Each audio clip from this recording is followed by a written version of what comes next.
오늘 본문에는 예수님의 모친 마리아와 또 그의 아버지 요셉이 약혼을 하게 됩니다.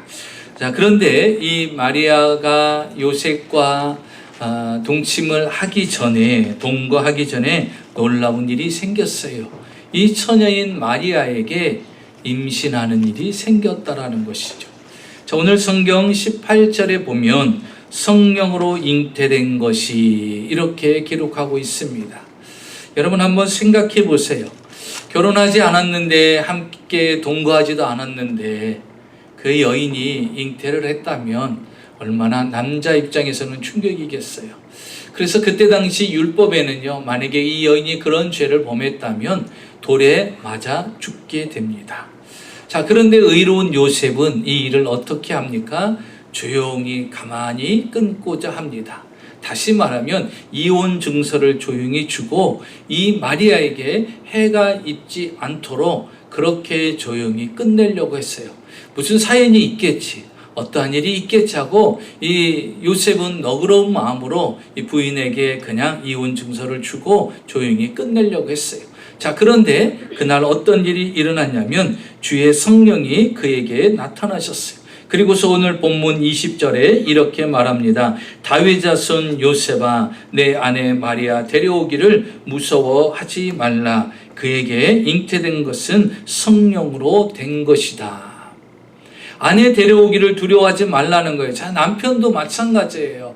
물론 그 마리아가 믿기도 하겠지만 그 여인이 사람들 앞에 돌에 맞아 죽는 그 참혹한 모습을 봐야 되는 상황이거든요. 그래서 조용히 끝내려고 했는데 성령님께서 그 마음을 아시고 내 아내는 다른 남자와 동침하여서 아이를 임신한 것이 아니라 이것은 성령으로 말미암아 아이가 잉태된 것이다라고 이야기를 합니다. 마리아는 얼마나 놀랐겠어요. 내가 다른 남자와 동침한 적이 없는데 내 안에 아이가 잉태됐더니 얼마나 놀랐겠습니까? 그런데 그 마리아에게도 말씀하시죠. 그는 성령으로 잉태된 것이다 라는 것이에요. 너희의 죄가 아니라는 것을 분명히 이야기를 해주고 있습니다. 그리고서 이 요셉과 마리아에게 이제 아들을 낳을 것이라는 거예요. 잉태는 하긴 했는데 이게 딸인지 아들인지 모를 수도 있잖아요. 요즘 같은 경우는요, 몇 개월 지나면 또 이야기도 해주고 보여주기도 한다고 합니다. 자, 그런데 어떻겠습니까? 이때 당시는 모릅니다. 그런데 오늘 성경 21절에 보니까요, 정확하게 말씀하고 계세요. 아들을 낳을 것이다라고, 아들이라고 이야기를 합니다. 그리고 이름까지도 이야기를 해주죠. 이름을 예수라 하라. 이는 그가 자기 백성을 그들의 죄에서 구원할 자이심이니라. 이렇게 말하고 있어요. 이제 너희들이 아이를 낳을 건데 그 아이가 아들이 될 것이고 그 아들의 이름을 예수라고 정하라고 이렇게까지 이름까지 정해 주셨습니다. 자, 예수라는 그 이름, 왜 하나님께서 요셉과 마리아에게 그의 이름을 예수라고 정하라고 부르라고 말씀하셨을까? 이번에요, 2003년도 세계에서 가장 강력한 브랜드 순위가 정해졌어요. 글로벌 전략 컨설팅 회사인 인터브랜드라는 곳에서 발표를 올해 했습니다. 그런데 보니까 1위는 아마존이에요. 2위는 애플사입니다. 3위는 구글입니다. 그럼 우리 삼성, 한국의 삼성은 몇 번째일까요? 놀랍게도 6번째입니다. 세계에서 6번째의 그 브랜드 네임을 갖고 있어요. 아시아에서는 최고의 순위입니다. 최고의 순위. 여러분, 곧 그것이 무엇입니까? 세상의 모든 사람들이 그냥 아마존 하면 떠오르고요, 애플사 하면 떠오르고요, 구글 하면 떠오른다는 거예요. 삼성 하면 폰 이런 것이 떠오르고요, TV가 떠오르고 이렇게 된다는 거예요. 그만큼 이름은요, 세상에 영향력을 미칩니다. 자, 오늘 등장하는 이 예수의 이름, 여러분 그 예수의 이름을 어떻게 알고 계시고 그 예수의 이름의 가치를 여러분은 어떻게 평가하고 계십니까? 그리고 그 예수의 이름에 대해서 잘 알고 계십니까? 저는 오늘 그 예수의 이름에 대해서 함께 말씀을 나누려고 합니다. 첫째로 우리가 생각할 것은요, 예수의 이름을 누가 지었나는 것이죠. 여러분, 보통 아이를 낳으면 그 이름을 누가 짓습니까? 부모가 짓다든지 또 할머니 할아버지한테 부탁을 한다든지 아니면 아주 저명한 인사한테 부탁을 한다든지, 믿는 사람들은 목사님에게 부탁을 해서 이번에 우리가 아이를 낳을 텐데 딸일 것 같고 아들일 것 같은데 이름 좀 하나 지어주세요, 이렇게 부탁하는 경우도 있습니다. 왜 그럴까요? 이름이 그만큼 소중한 거예요. 이전에는요, 옛날에는 그랬어요. 그 이름 따라 간다라는 말이 있었어요. 그래서 그 이름을 정하는데도 상당히 소중한데요, 성경에 보면 주님께서도 그 이름을 대단히 소중하게 생각했습니다. 우리가 잘 알다시피 아브람이라는 사람은 75세에 하나님의 부름을 받습니다. 그리고서 하나님께서 그를 믿음의 조상으로 세우시기로 작정한 뒤에 그의 이름을 바꿔주죠. 아브람에서 아브라함으로 바꿉니다. 자, 아브라함은 무엇입니까? 열국의 아버지라는 뜻이에요. 자, 이름이요, 아브라함으로 바뀌면서 어떤 일이 일어납니까? 하나님께서 이삭이라는 아들을 선물로 주고, 그 이삭을 통해서 야곱이 나오고, 그 야곱을 통해서 12아들이 나오고, 결국 한 나라의 민족이 형성이 되게 되는 놀라운 역사가 일어납니다. 그래서 아브라함은요, 말씀대로 자신의 이름대로 열국의 아버지가 되었습니다. 여러분, 야곱은 어떻습니까? 그의 이름은 야곱은요, 도둑놈이에요, 한마디로 이야기하면. 그런데 언제까지 도둑질하며 도둑놈으로 살겠습니까? 남의 것을 빼앗으면서 살겠어요. 그래서 주님께서 야복과 나루토에서요, 야곱의 이름을 바꿔줍니다. 너는 이제 야곱이라 부르지 말고 이스라엘이라 부르라 그랬어요. 그래서 그 야곱은요, 더 이상의 남의 것을 빼앗고 소유하는 데 욕심부리는 인생이 아니라 한 민족을 이루는 그러한 이스라엘이 되어버렸어요. 그래서 그 자손에 누가 났습니까? 12명의 아들이 나서 12지파가 형성이 됐고, 오늘날 이스라엘이라는 국가가 형성되는 기초가 되었다라는 것입니다. 이렇게 이름이라는 것은 대단히 중요합니다. 그런데 오늘 성경에 보니까 그 예수님의 이름을 누가 정해줬을까? 우리가 생각할 때는 아버지 요셉이 지어야 마땅하죠? 아니면 그 어머니가 지어야 마땅합니다. 그런데 요셉이 지었지도 않고 그의 어머니 마리아도 이름을 짓지 않았습니다. 누가 예수님의 이름을 지어줬습니까? 바로 만군의 여호와 하나님이십니다. 하나님께서 요셉과 마리아에게 이렇게 말했습니다. 아들을 낳을 것이다. 그 이름을 예수라 하라 그랬어요. 아니, 아버지가 있고 어머니가 있는데 왜 하나님이 예수님의 이름을 지어줍니까? 여러분, 요셉과 마리아는요, 육신적으로, 법적으로는 부모입니다. 그러나 진짜 예수님을 낳게 하신 분은 누굽니까? 바로 만군의 여호와 하나님이라는 사실인 거예요. 그래서 예수님은요, 육신의 몸을 빌려서 이 땅에 오셨지만, 그러나 육신적으로 요셉과 마리아가 부모라고 해서 그 부모가 아니라는 거예요. 진정 예수님의 부모는 누굽니까? 예수님의 아버지는 누구예요? 바로 하나님이라는 것을 우리에게 말씀해 주고 있는 것입니다. 그래서 여러분, 요셉을 숭배해서도 안 되고요, 마리아를 숭배해서도 안 됩니다. 왜 그렇습니까? 그는요, 숭배의 대상이 아니에요. 존경할 대상이 아니라는 것이에요. 하나님의 역사를 위해서 잠시 그들을 사용했을 뿐이라는 사실입니다. 그런데 우리는 그를 성모로 모시고요, 거룩한 자로 모시고, 예수님의 어머니로 모시고, 예수님 앞에 기도의 응답을 주시는 분으로 그렇게 잘못 모시고 있는 사람들이 있습니다. 왜 그렇습니까? 오늘 주님은요, 그들이 부모가 아니라, 그들은 육신적으로 법적인 부모가 될 수 있지만 진정한 예수님의 부모는 누구다? 바로 여호와 하나님이라는 것을 오늘 말씀해 주고 있는 것입니다. 두 번째로 우리가 생각할 것은 예수님의 이름의 의미입니다. 예수님의 이름의 의미는 무엇을 우리에게 말씀하시는지 21절에 보니까, 아들을 낳으리니 이름을 예수라 하라. 이는 그가 자기 백성을 그들의 죄에서 구원할 자이심이니라 그랬어요. 아들을 낳은데 이름을 예수라고 그랬어요. 자, 예수의 이름이 무엇일까? 여러분, 구약 성경의 히브리 말로는요, 여호수아라고 합니다. 그리고 헬라어로는요, 바로 예수라고 합니다. 그럼 여호수아 뜻이 무엇입니까? 여호와는 구원이시다라는 뜻을 가지고 있어요. 여러분, 성경에 보면 여호수아라는, 구약 성경에 보면 여호수아라는 이름이 참 많이 있어요. 근데 신약에 와서도 보면요, 예수라는 이름이 참 많이 있습니다. 그래서 여호수아라는 말은요, 히브리어로 예수의 뜻을 갖고 있어요. 헬라어로 말하면은 그것이 곧 예수가 된 거예요. 그래서 이제 신약 시대에 와서 일반화된 헬라어로는요, 바로 여호수아가 예수가 된 것입니다. 그런데 우리가 이렇게 부르잖아요. 예수라는 이름이 하도 많으니까 예수님을 칭호할 때는 나사렛 예수 이렇게 칭호를 하죠. 또 이렇게 말합니다. 메시아 예수, 예수 그리스도 이렇게 이야기합니다. 여러분, 그리스도라는 뜻이 무엇이에요? 기름 부은 자라는 뜻이에요. 여러분, 누가 기름 부음 받습니까? 구약 성경에 보면 기름 부음을 받는 사람은 세 종류의 사람만이 있어요. 첫째가 왕, 두 번째가 선지자, 두 번째가 제사장이에요. 여러분, 왕이고 선지자이고 제사장의 역할을 하시는 분이 누구냐? 바로 예수님이십니다. 그래서 예수님은요, 기름 부으심을 받은 자예요. 그래서 우리가 예수 그리스도라는 것은 구세주, 기름 부음을 받으신 분, 이렇게 우리가 고백을 하는 것입니다.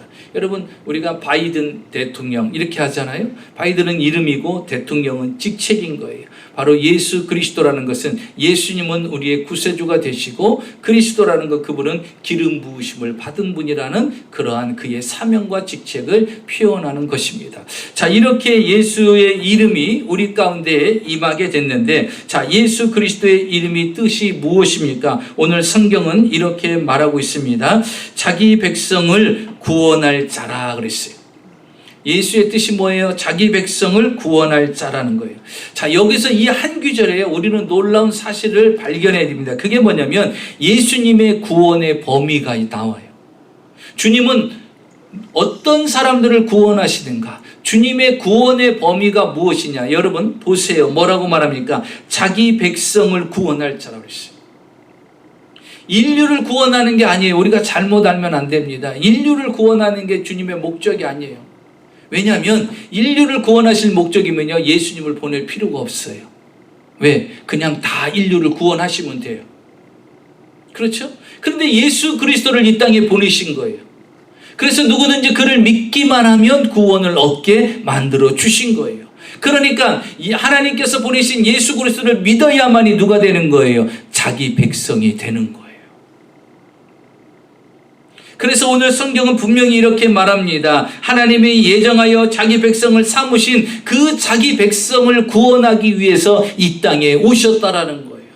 이 세상의 모든 사람을 구원하기 오신 게 아니에요. 그 보내신 예수 그리스도를 믿는, 그것을 나의 하나님으로, 그분을 나의 하나님으로 모신 사람을, 자기 백성을 구원하기 위해서라는 거예요. 그러니까 여러분 생각해 보세요. 우리는요, 많고 많은 사람들 중에서 하나님의 선택을 받은 특별한 존재라는 사실을 알아야 돼요.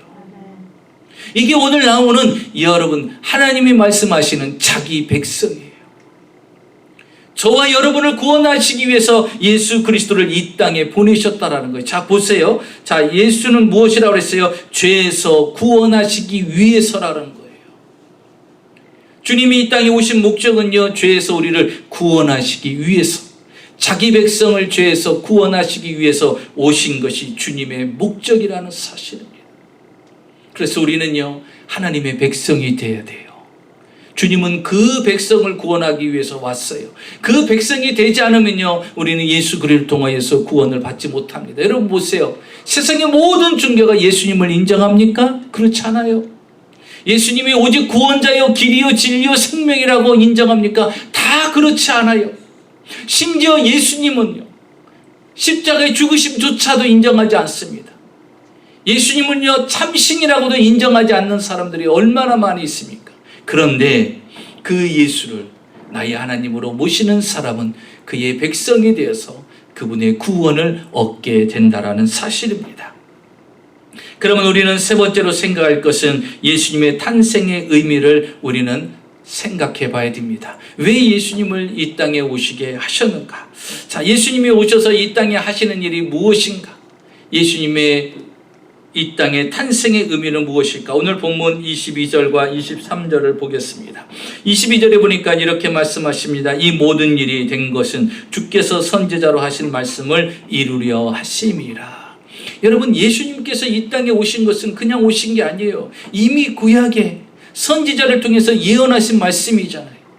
유대 땅 베들레헴에 예수님께서 이 땅에 구세주가 이 땅에 오실 것을 말씀을 하셨잖아요. 그 말씀대로, 예언한 대로 그대로 이루어졌다라는 거예요. 여러분, 하나님의 말씀은요, 1.1획도 변함이 없고 땅에 떨어지는 법이 없는 걸 믿으시기 바랍니다. 그대로 이루어 주시는 거예요. 그대로 이루어졌고, 또 보십시오. 23절에 보라 처녀가 잉태하여 아들을 낳을 것이요 그의 이름을 임마누엘이라 하리라 하셨으니 이를 번역한즉 하나님이 우리와 함께 계시니라. 예수님의 탄생의 의미는 무엇이냐? 임마누엘로 설명을 하고 있어요. 하나님이 우리와 함께 하신다는 거예요. 여러분, 예수님께서 이 땅에 오신 목적은 뭐냐? 자기 백성과 함께 하시기 위해서 오셨다라는 사실을 알아야 돼요. 여러분, 우리는요 본래 하나님과 함께 했던 사람들이에요.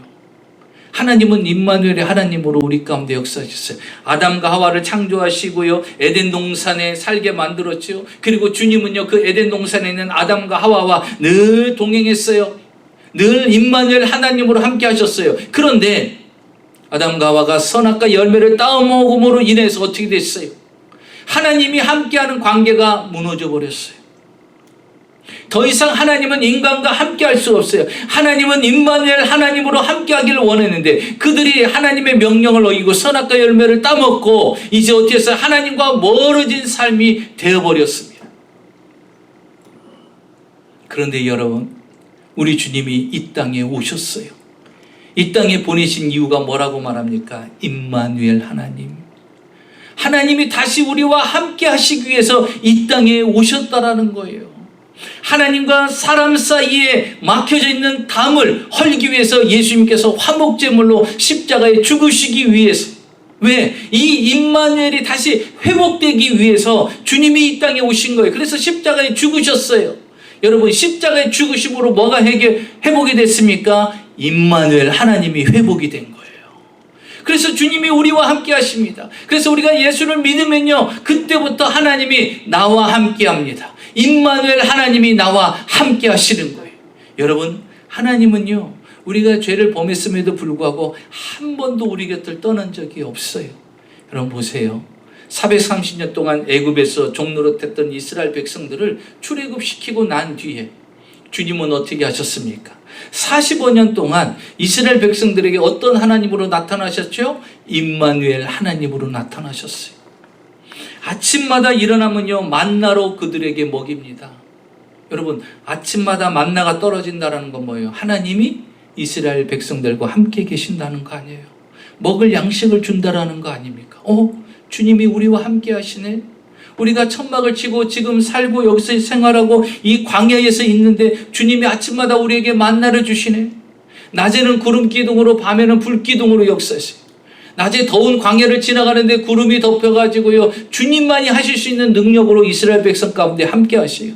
저녁에는요 불 기둥으로 따뜻하게 이스라엘 백성들을 지키고 보호해요. 자, 그들은 무엇을 느낍니까? 하나님이 우리와 함께 한다는 걸 느껴요. 그뿐만 아닙니다. 하나님은 그들 속 깊은 곳에 들어오기 위해서 모세에게 이렇게 말합니다. 너희들은 성막을 만들어라 그랬어요. 성막을 그들이 만듭니다. 그리고서 성소와 지성소를 만들고 그 지성소 안에 법궤를 두고 그 지성소 안에 주님이 머무르고 계십니다. 그리고 그 성막을 중심으로 세 지파 동서남북으로 그들이 천막을 칩니다. 그래서 여러분, 이 아침에 이스라엘 백성들이 눈을 뜨고 아침에 딱 나오면요 제일 먼저 눈앞에 보이는 게 뭘까요?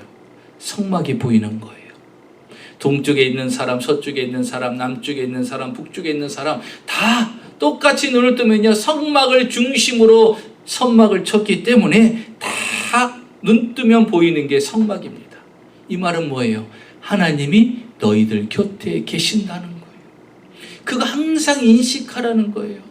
그리고 또 여러분, 1년에 한 번씩 대제사장을 통하여서 대속죄제를 하잖아요. 그때 대제사장이 백성들을 대표해서 지성소에 들어와서 제사를 지냅니다. 그리고 하나님이 말씀하시는 것을 온 백성들에게 다 선포합니다. 여러분, 주님은요 성막 안에 거하면서 얘들아 내가 여기 있다. 내가 너희들과 함께한다. 나는 임마누엘의 하나님이다. 너희들을 절대로 떠나지 않는다. 그러니까 이스라엘 백성들은요 사실은 원망하고 불평하고 두려워할 것도 없어요. 왜? 주님은 성막 안에 계시잖아요. 지성소 안에 계시잖아요. 자신들이 눈 뜨고 앞에 그 곳에 주님은 항상 임마누엘의 하나님으로 계셨어요. 두려워할 것이 없습니다. 자, 그런데요, 이제는요, 주님이 성막에 계시잖아요. 왜? 예수 그리스도를 이 땅에 보내주셨잖아요. 그리고 그 예수님이요, 이제 누구든지 나를 믿기만 하면 하나님의 자녀가 되는 권세를 주고 구원을 얻게 만들어 주셨어요. 그리고 주님께서 이 땅에 떠나시면서 뭐라고 말씀하셨어요? 내가 세상 끝날 때까지 너희와 함께 하리라. 이게 뭐예요? 임마누엘이에요. 그래서 우리는 임마누엘 신앙을 가져야 돼요. 자, 그런데요, 세상 떠날 때까지 우리와 함께 하시겠다는 주님이 갑자기 제자들 보는 앞에서요, 승천을 하십니다. 그때 제자들은 이렇게 말할 거 아니에요. 아니, 주님 평생 우리와 함께 하신다고 하더니 왜 우리 곁을 떠나십니까? 이렇게 말할 수 있어요. 그런데 주님이 떠나시면서 이렇게 말합니다. 내가 너희들에게 다른 보혜사 성령을 너희들에게 보낼 것이다. 그랬어요. 여러분, 예수님이 떠날 때 아주 떠나지 않았어요. 우리를 못 본 채하고 우리를 외면하고 그냥 당신 혼자 하늘로 싹 올라가신 것이 아니라 이렇게 말씀하세요. 너희들은 예루살렘을 떠나지 말고 기다려라. 내가 너희에게 다른 보혜사 성령을 보내줄 것이다. 그랬어요.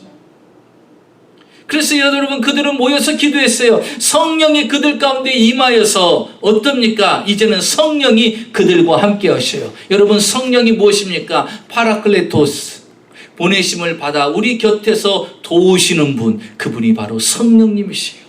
그분의 사명이 무엇입니까? 바로 임마누엘, 하나님으로 우리에게 오신 것이에요. 그래서 여러분, 우리 하나님은 어떤 분이십니까? 임마누엘의 하나님이요, 지금 오늘도 이곳에 우리와 함께 하시는 걸 믿으시기 바랍니다. 그 임마누엘 하나님이 우리 하나님이 되심을 다시 한번 오늘 성경은 우리에게 말씀해 주고 계시는 것이에요. 자, 그러면 마지막으로 이 예수 그리스도의 이름의 능력이 무엇일까? 이 예수 그리스도의 이름이 우리에게 어떠한 영향을 줄까요? 여러분은 지금까지 예수 그리스도의 이름을 어떻게 사용하셨습니까? 얼마나 그 이름에 대한 가치를 알고 계십니까? 저는 오늘 이 시간에 예수 그리스도의 이름의 가치를 말씀을 드리려고 합니다. 첫째로, 예수의 이름에 구원이 있습니다. 오늘 성경을 통해서 보면 로마서 10장 13절에 누구든지 주의 이름을 부르는 자는 구원을 받으리라. 요즘은 이 찬송 많이 안 부르는데 예전에는 많이 불렀죠. 주의 이름을 부르는 자는 구원을 얻으리로다. 얼마나 많이 불렀어요. 예. 주의 이름을 부르는 자는 구원을 얻는다고 그랬어요. 그리고 성경에 이렇게 딱 못을 박았습니다. 사도행전 4장 12절에 다른 이로서는 구원을 받을 수 없나니 선한 사람 중에 구원을 받을 만한 다른 이름을 우리에게 주신 일이 없음이니라 그러시죠. 여러분, 천하의 인간 어느 누구에게도 이렇게 구원받을 예수의 이름을 준 적이 없다라는 거예요. 오직 뭐예요? 예수 그리스도의 이름으로 말미암아 구원을 얻을 수가 있다라는 것입니다. 여러분, 요한복음 14장 6절에 말씀하십니다. 내가 곧 길이요 진리요 생명이라고 그랬어요. 여러분, 구원의 길은 예수 외에는 없는 거예요. 그래서 예수님은요, 우리의 구원의 길이 되십니다. 그래서 그 예수의 이름만 믿기만 하면요, 우리는 구원을 얻게 되는 거예요. 두 번째로 보니까요, 이렇게 말하고 있습니다. 예수의 이름에 기도 응답이 있습니다. 요한복음 14장 13절에서 14절에 너희가 내 이름으로 무엇을 구하든지 내가 행하리니 이는 아버지로 하여금 아들로 말미암아 영광을 받으시게 하려 함이니라. 내 이름으로 무엇이든지 내게 구하면 내가 행하리라. 여러분, 주님이 이렇게 말해요. 너희가 내 이름으로 무엇이든지 구하면 내가 행하리라. 주님의 이름으로 구하면, 그래서 우리는 모든 기도의 마지막을 뭐로 기도하죠? 예수님의 이름으로 기도하옵나이다 그러잖아요. 여러분, 이 기도는요, 우리가 응답하는 게 아니에요. 주님이 주시는 거예요. 그래서 우리는요, 예수 그리스도의 이름으로 기도해야 되는 것이. 성경에 보면 소경 바디메오가 등장합니다. 이 소경 바디메오는요, 날 때부터 소경이고요, 소경이니까 먹고 살 수 있는 방법이 없으니까 구걸을 하면서 삽니다. 거지예요. 그런데 어느 날 예수님이 지나간다는 소문이 들려요. 예수님을 한 번도 본 적이 없어요. 근데 귀로만 들리는 거예요. 그 예수님이 지금 예루살렘을 향해서 지나가는데 자기가 있는 여리고 앞에 지금 지나가는 거예요. 그때 이 소경 바디메오가요, 예수님을 한 번도 보지 못했는데 이렇게 이야기를 합니다. 놀라운 일이에요. 그게 뭐냐면, 다윗의 자손 예수여 나를 불쌍히 여기소서. 여러분, 예수님의 이름의 능력을 아는 사람이요 기도도 하는 거예요. 그 이름의 능력을 모르면요 기도를 못해요. 자, 이 사람이 뭐라고 말합니까? 예수님을 한 번도 보지 못했어요. 예수님 행하시는 기적도 보지도 못했어요. 그런데 이렇게 말해요. 다윗의 자손 예수여 이를 말합니다. 여러분, 다윗의 자손에서 누가 나와요? 메시아가 나오는 걸 분명히 알잖아요. 유대인들은 다 알고 있어요. 그런데 한 번도 보지 못한 수경 바디메오가 놀라운 말을 해요. 그 한 번도 보지 못한 예수님을 다윗의 자손 메시아 구세주로 인정하는 거예요. 그리고 그 예수님을 찾습니다. 그랬더니 사람들이 시끄럽다 조용하라라고 막 그에게 핀잔을 줍니다. 그럼에도 불구하고 그는 더욱 소리질러 가로되 다윗의 자손 예수여 나를 불쌍히 여기소서. 그때 주님이요 그게 이렇게 질문합니다. 내가 내게 무엇 해주기를 원하느냐. 여러분, 예수의 이름의 능력을 믿는 사람은요 우리의 환경을 초월한 기도 제목을 이야기합니다.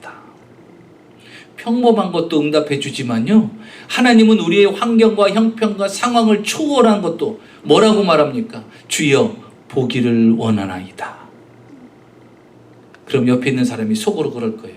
미친놈, 별소리를 다 하네. 아니 어떻게 눈을, 아니 기도한다고 다 되냐? 아니 기도할 걸 기도하고 요구할 걸 요구해야지. 이거 정말 이상한 놈이네. 이렇게 얘기할 거예요. 왜? 그때나 지금도요 날 때부터 수경된 자는요 눈을 고칠 수 없고요 아무리 의학이 발달한 지금 시대도 어찌할 수 없었어요. 그런데 이 사람이요 예수님을 한 번도 보지 못했어요. 예수님이 어떤 기적을 행하는 것도 수경이기 때문에 본 적도 없어요. 그런데 이렇게 말하는 거예요. 보기를 원하나이다. 여러분, 예수 그리스도의 이름의 능력을 믿으면요 불가능한 것도 하나님 앞에 요구할 수가 있는 거예요. 안 될 것 같은 것도 요구할 수 있어요. 여러분, 왜냐하면 그 기도는요 예수 이름으로 이루어지는 거예요. 내 형편과 처지와 상황으로 이루어지는 게 아니라 예수 이름으로 이루어지기 때문에 무엇이든지 기도할 수 있는 거예요. 무엇이든지 원할 수가 있어요. 여러분, 계산하지 마세요. 스스로 안 된다 된다라고 결정하지 마세요. 하나님의 능력을 제한하지 마세요.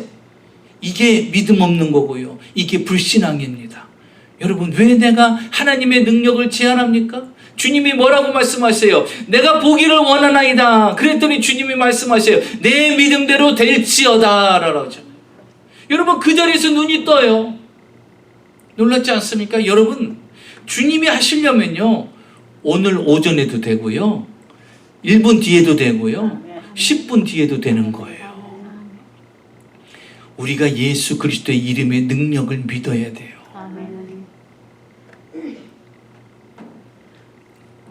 우리 옆에 분한테 한번 이렇게 말씀해 보세요.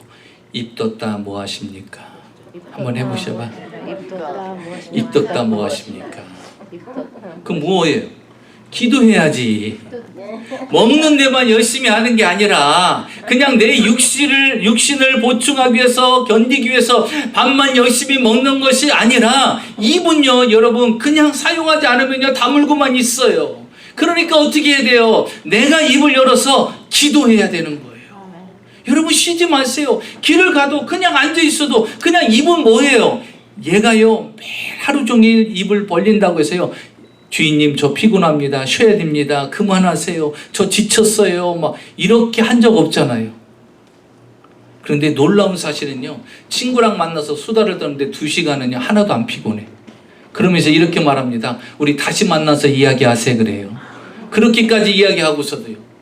그런데 2시간 이야기하는데 얘 입은요 피곤하다는 말을 안 해. 그런데 여러분, 이거 잘 사용해야죠. 왜 그냥 둡니까? 예수의 이름의 능력을 믿으면 우리는 기도할 수 있어요. 그래서 우리는 바뀌어져야 됩니다. 어떤 거라도 하나님이 들으신다는 확신을 가지고 이제 기도하는 여러분이 되시기 바랍니다. 셋째로 보니까요 예수의 이름에 귀신이 쫓겨나갑니다. 마가복음 16장 17절에 보니까 믿는 자들에게 이런 표적이 따르더니 그 곧 그들이 내 이름으로 귀신을 쫓아내며 그랬어요. 여러분, 원수마귀는요, 우리 예수 믿는 사람들을 그냥 두질 않아요.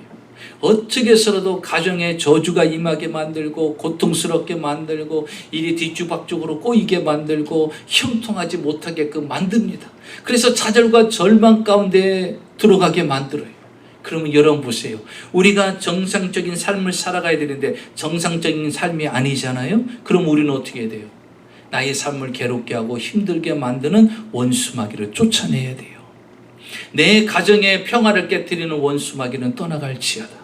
내 가정의 불안과 두려움을 가져다주는 모든 환경과 상황은 예수 이름으로 떠나갈지어다. 나의 육신의 병을 가져다서 불안하고 염려스럽게 공포스럽게 만드는 이 저주와 악한 병마야 내 몸에서 생각에서 떠나갈지어다. 여러분, 우리는 그런 권세가 있어요. 내가 대단해서가 아니라 예수의 이름에 권세가 있다라는 걸 알아야 돼요. 여러분, 성경에 말하잖아요. 그들이 내 이름으로 귀신을 쫓아내며 믿는 자들에게 표적이 나타나고 있어요. 그래서 믿어야 돼요. 믿는 자가 이렇게 하는 거예요. 안 믿으면요, 절대 할 수가 없어요. 안 믿어지는데 어떻게 선포합니까? 안 믿어지는데 어떻게 저주합니까? 안 믿는데 어떻게 사탄을 쫓아낼 수가 있어요? 그래서 여러분, 쫓아내야 돼요. 믿음으로 선포해야 돼요. 외쳐야 됩니다. 내 가정에서 원수마귀한테 짓밟히면 안 돼요. 당연하다는 일 생각하지 마세요. 여러분, 정상적인 삶이 아니면요, 우리는 기도해야 돼요. 어려운 일이 생겼어요. 상황치 못한 일이 생겼어요. 뭔가 정상적인데 그렇지 못하면 뭐예요? 원수마귀의 방해입니다. 그럼 우리는 어때요? 그 능력이 있잖아요. 원수마귀를 쫓아낼 수 있는 능력이 있잖아요. 그럼 기도하는 거예요. 어떤 아버지가요, 벙어리 귀신 들린 아들 때문에 너무나 고통스러운 거예요. 이 귀신이 불에도 물에도 막 자주 들어가게 만드는 거예요. 혼자 어떤 방법을 해결할 수 없어요. 그래서 예수님을 찾아왔어요. 예수님은 변화산에 올라갔고 제자들만 있어서 제자들에게 부탁했는데 제자들이요, 그 아이를 고치지 못해요. 예수님이 내려와서 이렇게 말씀합니다. 그 아이를 내게 데려오라 그랬어요. 그때 아버지가요, 믿음이 한풀 죽었어요. 왜냐하면 예수님의 제자들한테 부탁했는데 제자들이 고치질 못하는 거예요. 그래서 이렇게 말합니다. 예수님, 무엇인가 하실 수 있으시거든. 내가 9명의 제자들을 만나봤지만 별 능력이 없는 것 같은데, 이게 내가 믿고 왔는데 예수님도 과연 이걸 하실 수 있으려나? 이런 식이에요. 무엇인가 하실 수 있으시거든. 내 아들을 좀 고쳐주십시오. 그때 주님이 딱 하신 말씀이 무엇입니까? 할 수 있거든. 이 무슨 말이냐? 믿는 자들에게는 능치 못함이 없느니라 그랬어요. 그래서 믿음이 중요한 거예요. 내 믿음대로 이루어지고요, 여러분 믿음대로 이루어지는 거예요. 그러니까 이 아버지가 얼른 말을 고치자요. 주님, 제가 믿나이다 이러잖아요. 여러분, 안 믿은 것도 회개해야 돼요. 하나님을 못 믿은 것도 회개해야 돼요. 하나님의 능력을 믿지 못한 거, 그거 회개해야 됩니다. 여러분, 주님은 지금도 살아계셔서 임마누엘 하나님이시잖아요. 임마누엘 하나님. 그런데 왜 우리가 그 주님을 못 믿습니까? 그 아버지가 이렇게 말합니다. 주여, 내가 믿나이다. 나의 믿음 없는 것을 도와주소서. 이렇게 말하잖아요. 여러분, 오늘 이 시간에 여러분의 믿음이 회복되시기 바랍니다. 그래서 주님이 말씀하시잖아요. 그 아이에게 있는 더러운 귀신을 쫓아내잖아요. 여러분, 우리 주님은요, 우리의 삶을 괴롭히고 힘들게 만드는 원수 마귀 귀신에게 고통당하는 걸 원치 않으세요. 이게 주님의 뜻입니다. 그래서 우리에게 뭘 줬어요? 예수 이름의 권세를 준 거예요. 너희들 쫓아내라 라는 거예요. 여러분, 왕이요, 옛날에 임금님이 아맹어사에게 뭘 줬죠? 혹시 아세요? 한국 떠난 지 오래돼서 잘 모를 수도 있는데, 아맹어사에게는요, 마패를 줬어요. 마패. 말 3마리인가 5마리인가 생각이 나요. 3마리. 마패를 줍니다. 그러면요, 이게 뭐예요? 왕을 대신하는 거잖아요. 왕을 대신하는 거예요. 그래서 어느 누구도 감히 저항할 수가 없어요. 왜? 그 권세를 부여받았기 때문에. 여러분, 우리는 어떤 사람이에요? 예수 그리스도의 권세를 부여받은 사람이에요. 믿는 자들에게 이런 표적이 따를 것이니 너희가 내 이름으로 귀신을 쫓아내며. 여러분, 당하지 마세요. 당하지 마세요. 우리는 정복자가 되어야 됩니다. 물리치는 자가 되어야 돼요. 그러면서 당하면서 하나님 앞에 눈물로 기도하지 마세요. 하수연의 기도를 하지 마세요. 이제는 우리는 무기가 있어요. 그 무기를 사용하세요. 왜 당합니까? 마지막으로 보니까요, 표적과 기사가 예수 이름으로 나타납니다. 아멘. 여러분의 삶 속에 표적과 기사를요, 여러분이 만들 수가 있어요. 아멘. 우리는 사도행전 3장에 보면 베드로와 요한이 성전 미문의 안전뱅이를 굳히는 걸 봅니다. 그 사람은 40년 동안 성전 미문에서 있던 사람이에요. 한 번도 안전뱅이여서 걸어본 적이 없는 사람이에요. 그런데 그 사람에게 베드로와 요한이 뭐라고 말합니까? 은과 금은 내게 없거니와 그럽니다. 여러분 생각해 보세요. 은으로 금으로 해결할 수 없는 것이 이 세상에 얼마나 많이 있어요. 사람들은 그럽니다. 돈이면 다 된다고. 돈으로 안 되는 게 뭐가 있냐고. 여러분 보세요. 돈으로도요, 아무리 돈이 많다 할지라도요, 나의 생명을요 5분도 연장할 수 없는 게 우리 몸입니다. 의사에게요 50만 불을 주고 나 생명 딱 5분만 좀 연장시켜 달라고 외쳐보세요. 할 수 없어요. 내가 그 많은 돈을 내가 받을 수 있어도 절대 나는 당신의 생명을 1분이라도 연장시킬 수 없다. 왜? 생명의 주권자는 주님이세요. 그래서 우리는 분명히 알아야 됩니다. 우리에게는요, 하나님께서 은과 금보담도 더 탁월한 걸 우리에게 줬어요. 그래서 베드로와 요한이 말하잖아요. 은과 금은 내게 없어. 여러분 없어도 돼요. 은과 금보다 더한 것들을 우리가 할 수 있는데 곧 나사렛 예수 그리스도의 이름으로 명하노니 일어나 걸으라 그럽니다. 여러분 금으로도 못 일으키는 거, 은으로도 못 일으키는 거 예수 그리스도의 이름으로 일으켜 세울 수 있는 걸 믿으시기 바랍니다. 여러분의 가정, 여러분의 육체, 여러분의 모든 상황을요 무엇으로 일으킬 수 있어요? 예수 그리스도의 이름으로 일으킬 수 있는 거예요. 은으로도 못 일으킵니다. 금으로도 못 일으켜서요 40년 동안 거기서 살고 있었잖아요. 그런데 예수 그리스도의 이름은요 40년 된 문제도 해결하더라는 거예요. 아 목사님 지금까지 안 됐어요. 내가 이거 지금까지 못 이뤘습니다. 그래도 괜찮아요. 지금부터 기도하세요. 지금부터라도 기도하면 주님이 이루어 주셔요. 지금부터 기도하면요 일으켜나는 역사가 일어납니다. 중요한 것은 우리가 그 이름의 능력을 믿지 않기 때문에요.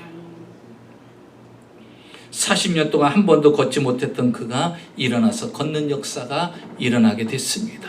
예수 이름의 권세는요 우리의 삶 속에 표적과 기적을 만들어냅니다. 그래서 우리는요 예수 그리스도의 이름을 사용해서 여러분의 가정과 여러분의 인생에 표적과 기적을 많이 만들어내야 돼요. 여러분 이 예수 그리스도의 이름의 무기를 소유한 사람인데 왜 그걸 활용하지 않고 사용하지 않습니까? 중세교회 시대 때 신학자인 토마스 아퀴나스가 교황청에 교황이 초청을 해서 가게 됐습니다. 자, 교황청과 함께 이렇게 이야기를 나누다가 아래를 이렇게 쳐다보는데요. 금과 은으로 보화를 가득 채운 마차가 교황청 안으로 들어오고 있어요. 전 세계에서 들어오는 헌금이라고 할 수가 있겠죠. 금과 은이 가득 찬 마차가 들어옵니다. 그러면서 교황이 웃으면서 이렇게 얘기합니다. 초대교회에 우리 초대 교황인 베드로가 이렇게 말하지 않았습니까? 은과 금은 없거니와 이렇게 말했는데 우리 교황청 보세요. 은과 금이 쏟아집니다. 전 세계에서 보내지는 은과 금을 보세요. 저렇게 마차에 은과 금을 가득 채워갖고 우리 교황청으로 계속해서 지금 오고 있다고. 이 웅장한 성전을 보십시오. 금으로 만든 기둥, 대리석으로 깔아놓은 이 엄청난 성전을 보십시오. 이러면서요 교황이 그 성전을 자랑하고 마차로 싣고 오는 은과 금을 이야기를 합니다. 그때 토마스 아퀴나스가 이렇게 말합니다. 초대교회에 말했던 은과 금은 이곳에 풍부할 수는 있어도 그러나 그때 예수 이름으로 일으켰던 기적은 교회에서는 없어졌습니다. 그러는 거예요. 교회가 은과 금은 풍부하다라는 거예요. 여러분 지금 교회가 얼마나 화려하고 멋집니까? 멋진 교회들이 너무나 많아요. 고가의 돈을 들여서 얼마나 아름다운 건물을 짓고 대리석으로 건물을 짓고 여러분 요즘 웬만한 큰 교회는요 LED로 해갖고서요 모든 뒤에 화면을 영상으로 다 찍어서 그냥 요즘은 성경 찬송가 안 들고 가도 돼요. 몸만 가면 됩니다. 그냥 성전에 다 앞에서 멋지게 모든 것들을 다 PPT로 해서 다 연결해 주잖아요. 너무나도 화려하고 멋지고 그렇습니다. 그런데 여러분 교회 안에 없는 게 있으면 안 돼요. 그게 뭐냐? 예수 그리스도의 능력이요. 예수 그리스도의 이름이 빠지면 안 됩니다. 세상의 모든 것이 다 화려하고 다 멋지고 모든 것을 다 갖췄어도 교회 안에서는요, 예수 그리스도의 이름의 능력이 나타나야 돼요. 그 역사가 나타나야 돼요. 그래서 여러분, 기적도 체험하고요, 응답도 보게 되고요, 문제들이 풀어지고요, 표적과 기사가 나타나야 예수 그리스도의 이름의 권세가 세상에 영향을 미칠 수 있는 거예요. 그런데 교회가 뭘 자랑합니까? 건물을 자랑하고 소유한 걸 자랑하고. 우리는 예수 그리스도의 이름의 권세, 예수 그리스도의 이름의 능력을 자랑해야 됩니다. 그래서 오늘 주님께서 이 땅에 오시면서 말씀하시는 거예요. 그 이름을 예수라 하라. 여러분, 이 예수라는 단어 하나에 우리의 삶이 바뀌어집니다. 우리는 그 예수 그리스도의 이름으로 말미암아 우리는 구원을 이루게 되죠. 우리는 그 예수 그리스도의 이름으로 우리는 기도 응답을 받을 수 있고요. 우리는 그 예수 그리스도의 이름으로 귀신을 쫓아낼 수 있는 능력이 있고요. 우리는 그 예수 그리스도의 이름으로 표적과 기사를 체험하는 놀라운 삶을 살 수 있어요. 자, 이 시간 이후로부터 여러분 예수 그리스도의 이름을 잘 사용하여서 여러분 그 주님의 능력을 날마다 체험하는 귀한 삶이 되시기를 예수의 이름으로 축원합니다.